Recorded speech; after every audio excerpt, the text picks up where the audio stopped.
Betul ke Panglima Awang Hitam ni seorang pelayar Melayu yang dah dimurtadkan? Kalau korang nak tahu apa sebenarnya yang jadi, korang kena tengok video ni sampai habis. Amaran keras. Video ini tidak sesuai ditonton oleh penonton berumur 18 tahun dan ke bawah serta berumur lebih 18 tahun tapi belum balik. Video ini mengandungi perkataan-perkataan carut yang tidak sesuai untuk diguna pakai dalam perbualan harian.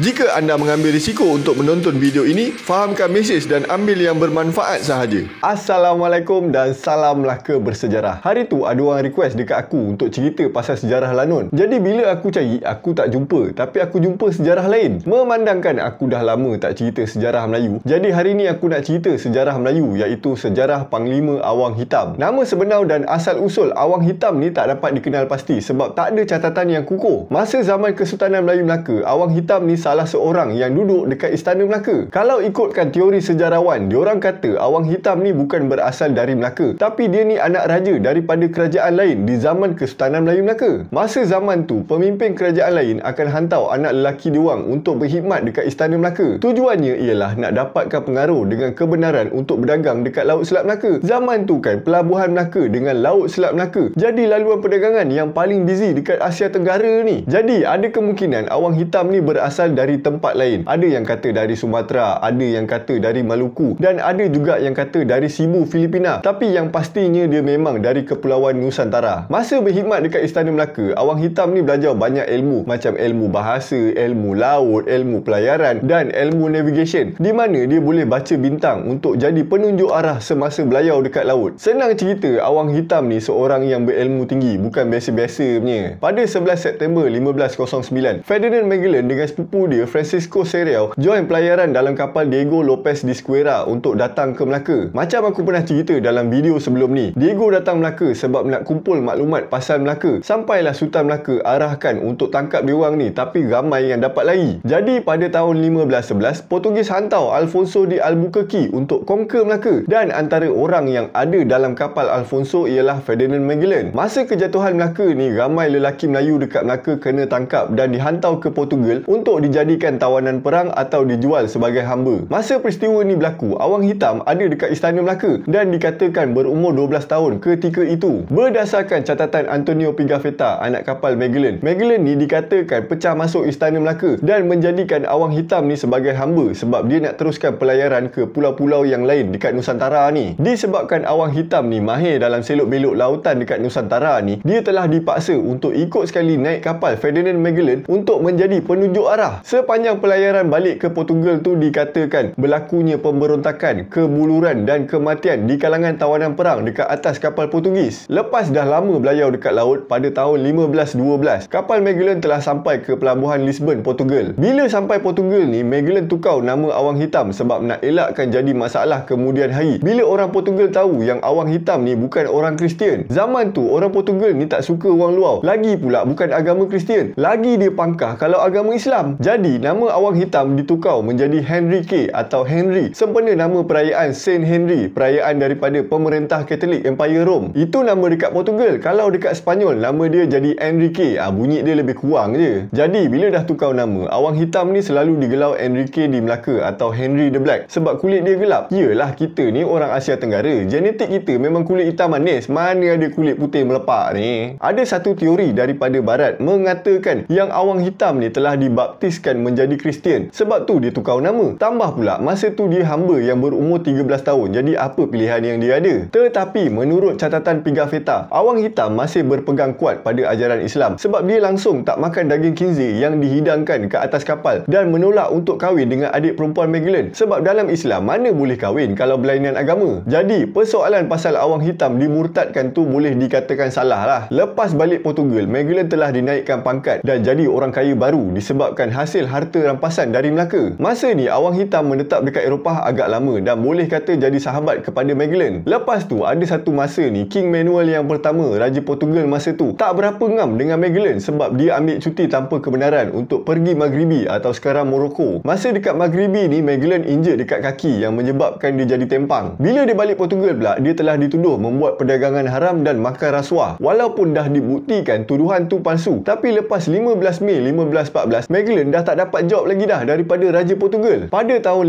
1515, Magellan dapat offer jadi anak kapal tapi dia tak nak. Kemudian Francisco, sepupu Magellan tadi tu, hantar surat dekat Magellan untuk bagi tahu dia maklumat wilayah penghasilan rempah dekat Kepulauan Nusantara. Jadi dia pun bentangkan idea dia untuk cari jalan baru nak pergi ke Kepulauan Nusantara, di mana dia nak guna jalan barat, tapi idea tu ditolak mentah-mentah. King Manuel yang pertama suruh Magellan pergi je ikut jalan biasa, iaitu jalan timur. Maka bergaduhlah dia diorang ni. Untuk pengetahuan korang, masa tu semua pelayar dari Eropah termasuklah Portugis, kalau diorang nak pergi ke Kepulauan Nusantara, diorang akan lalu jalan timur, lalu Afrika Selatan dengan lautan Hindi. Sebab masa tu masyarakat Eropah masih percaya yang bumi ni lepeh, bukan sfera. So Eropah dekat sini, Kepulauan Nusantara dekat sini. Kalau diorang ikut jalan timur, diorang akan terus sampai. Tapi kalau diorang ikut jalan barat, mengikut kepercayaan diorang akan sampai ke hujung dunia, lepas tu jatuh. Kalau dah jatuh, macam mana nak sampai? Jadi kerja sia-sia lah, kerja yang berisiko. So Raja Portugal pun tak setujulah. Disebabkan marah dengan Raja Portugal, Magellan dengan awang hitam ni pun keluar dari Portugal dan pergi ke Sevilla, Spanyol. Dekat Spanyol, Magellan kenal dengan seorang kawan yang berasal dari Portugal juga, iaitu Diogo Barbosa. Dan dia kahwin dengan anak perempuan daripada isteri kedua Barbosa, iaitu Maria Caldera Beatriz Barbosa.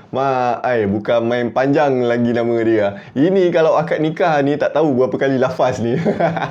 Diorang dapat dua orang anak, iaitu Rodrigo di Magallanes dengan Carlos di Magallanes. Tapi dua orang anak dia ni meninggal dalam usia yang sangat muda. Lepas tu Magellan ni tumpukan perhatian dia untuk kaji dan siasat peta lautan yang terbaru dengan kerjasama Rui Falero, ahli kosmografi atau sekarang kita panggil ahli astronomi. Pada tahun 1517, Magellan pergi jumpa King Charles V, Raja Spanyol, untuk bentangkan idea yang sama macam tadi, di mana dia nak carikan jalan baru nak pergi ke Kepulauan Nusantara melalui arah barat. Disebabkan benda ni tak pernah dibuat orang, Raja Spanyol pun jadi was-was lah, budak ni betul tak betul kan? Dalam masa yang sama, Pope Leo ke-10, ketua gereja Katolik pada masa tu, bagi tahu kerajaan Spanyol, kalau Spanyol belayar pergi Nusantara lalu barat dan berjaya sampai, maka Spanyol tak dibenarkan lagi guna laluan timur. Laluan timur ni akan dihaskan untuk kapal Portugis sahaja mengikut perjanjian Tordesillas 1494. Disebabkan Portugal dengan Spanyol ni dua kerajaan besar dekat Eropah pada masa tu, diorang ni selalu bergaduh lah. Sebab tu Pope ni kena buat keputusan, yang ini kau punya, yang ini pula kau punya. Jangan gaduh-gaduh, kan aku dah libas belakang tengkuk kau, apa pun tak dapat.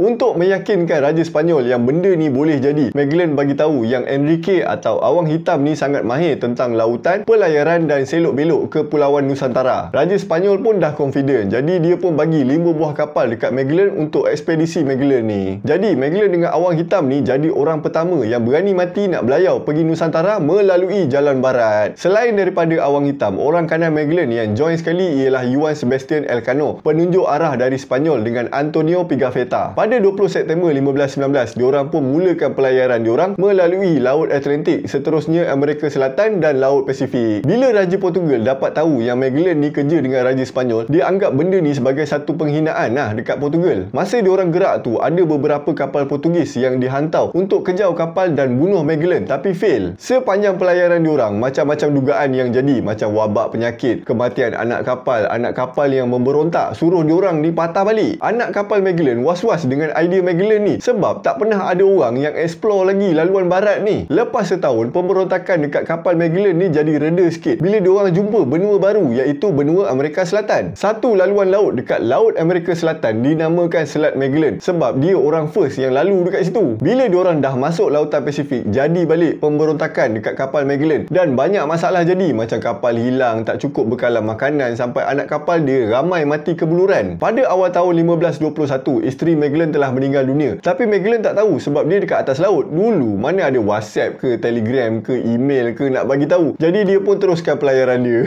Pada 17 Mac 1521, lepas 2 tahun belayar, diorang pun sampai ke Pulau Cebu, Filipina. Awang hitam dapat tahu yang diorang dah sampai ke Kepulauan Nusantara disebabkan bahasa yang digunakan oleh penduduk pulau tu seakan-akan bahasa Melayu. Jadi awang hitam jadi translator antara Magellan dengan penduduk tempatan. Start daripada sinilah bermulanya penjajahan Spanyol dan kemasukan Kristian dekat Filipina. Magellan pergi jumpa dengan Raja Cebu, iaitu Raja Humabon, untuk dibaptiskan bersama-sama 800 rakyat tempatan Cebu. Lepas jadi Kristian, Raja Humabon pun tukar nama jadi Don Carlos. Bukan kaleng-kaleng nama. Lepas tu Magellan berjaya baptiskan hampir 2,200 rakyat tempatan dekat sana. Pengaruh Kristian dari Spanyol dekat Filipina ni menyebabkan pemberontakan berlaku yang diketuai oleh Panglima Datu Lapu-Lapu. Bila dapat tahu pasal pemberontakan pergerakan tu, Magellan pun ajak Panglima Datuk Lapu-Lapu jumpa dan offer untuk tukar agama. Tapi Panglima Datuk Lapu-Lapu menolak secara keras. Disebabkan kena tolak, Magellan pun berbulu lah. Jadi pada 27 April 1521, Magellan bawa askar untuk serang Panglima Datuk Lapu-Lapu dekat Mactan. Tapi Magellan telah terbunuh sebab kena anak panah beracun. Daripada peperangan tu, 18 orang je askar Magellan yang selamat. Antaranya Awang Hitam, Antonio Pigafetta dengan Sebastian Elcano. Diorang pun balik ke Cebu dan lantik ketua baru iaitu Duarte Barbosa. Bila Barbosa jadi ketua, dia nak kekalkan Awang Hitam jadi translator dengan penunjuk arah kapal diorang. Tapi Awang Hitam ni dah tak nak kerja dah dengan diorang sebab Magellan dah bagi wasiat kalau Magellan mati, Awang Hitam akan dibebaskan. Jadi Awang Hitam pun pergi deal dengan Raja Humabon untuk serang kumpulan tu. Awang Hitam bagi tahu diorang yang Raja Humabon nak bagi belian dekat diorang sebagai hadiah untuk Raja Sepanyol. Jadi diorang pun pergilah konon nak ambil hadiah tu. Tapi bila sampai, diorang kena serang dengan askar Raja Humabon. Antonio Pigafetta dengan Sebastian Elcano dapat larikan diri dan pada tahun 1522 diorang tinggalkan Awang Hitam, kemudian belayar balik ke Sepanyol dengan 18 anak kapal yang tinggal. Lepas daripada peristiwa tu, nama Awang Hitam terus hilang dalam catatan sejarah. Tak ada langsung catatan kukuh yang bagi tahu macam mana pengakhiran hidup Awang Hitam. Tapi ada dua teori yang popular dalam kalangan sejarawan. Teori yang pertama, dia dikatakan terus menetap dekat Pulau Cebu, Filipina. Teori yang kedua pula dan ramai orang sokong ialah Awang Hitam balik semula dan menetap dekat Melaka. Secara keseluruhannya lah, Awang Hitam dengan Magellan ni dah belayar hampir keliling dunia, di mana diorang start dulu dari Melaka, bergerak pergi Lautan Hindi dan Afrika Selatan, akhirnya sampai ke Eropah. Kemudian dari Eropah diorang belayar pula pergi Laut Atlantik, seterusnya Amerika Selatan dengan Lautan Pasifik, dan akhirnya sampai ke Pulau Cebu, Filipina. Kalau teori kedua tadi betul, Awang Hitam balik semula ke Melaka, maka Awang Hitam ni dah jadi pelayar pertama yang berjaya keliling dunia. Satu lagi, disebabkan kejayaan ekspedisi ni telah membuktikan pada masyarakat Eropah yang bumi ni sfera, bukannya lepeh. Jadi dekat sini aku boleh katakan yang Awang Hitam ni merupakan pelayar yang hebat pada masa tu, sebab tanpa dia Magellan takkan sampai ke destinasi yang dia nak pergi. Sayangnya dalam rekod dunia diorang tulis yang Magellan dengan Elcano yang jadi pelayar pertama keliling dunia, sampai dijadikan filem kartun Sepanyol yang bertajuk Magellan and Elcano The First Voyage Around the World. Walaupun kejayaan Awang Hitam tidak ditulis dalam rekod dunia, tapi kewujudan Awang Hitam dari Melaka tidak dinafikan daripada catatan sejarah pelbagai bangsa asing, terutamanya daripada Sepanyol. Untuk pengetahuan korang, sebelum ni orang Melayu tak berapa tahu sangat pasal Awang Hitam, sampailah novel yang bertajuk Panglima Awang Hitam yang ditulis oleh Harun Aminur Rashid diterbitkan pada tahun 1958. Bermula dari novel ni lah Awang Hitam digelar sebagai Panglima Awang Hitam. Gelaran Panglima ni diberikan kepada Awang Hitam disebabkan kehebatan ilmu dan kemahiran Awang Hitam dalam lautan. Jadi begitulah kisahnya hidup seorang pelayar Melayu yang hebat dari Kesultanan Melaka yang bernama Awang Hitam. Kalau korang ada pendapat yang korang nak kongsikan ataupun korang nak tambah ke, korang nak betulkan info yang aku ceritakan tadi, korang boleh tuliskan dekat ruangan komen dekat bawah. Aku nak minta maaf andai kata aku ada terkasar bahasa ataupun penyampaian aku kurang bagus malam ni, ataupun aku ada kesalahan info dalam cerita aku tadi. Terima kasih sebab sudi meluangkan masa untuk dengar cerita aku malam ni. Semoga kita berjumpa lagi dalam video yang akan datang. Assalamualaikum dan salam Melaka bersejarah.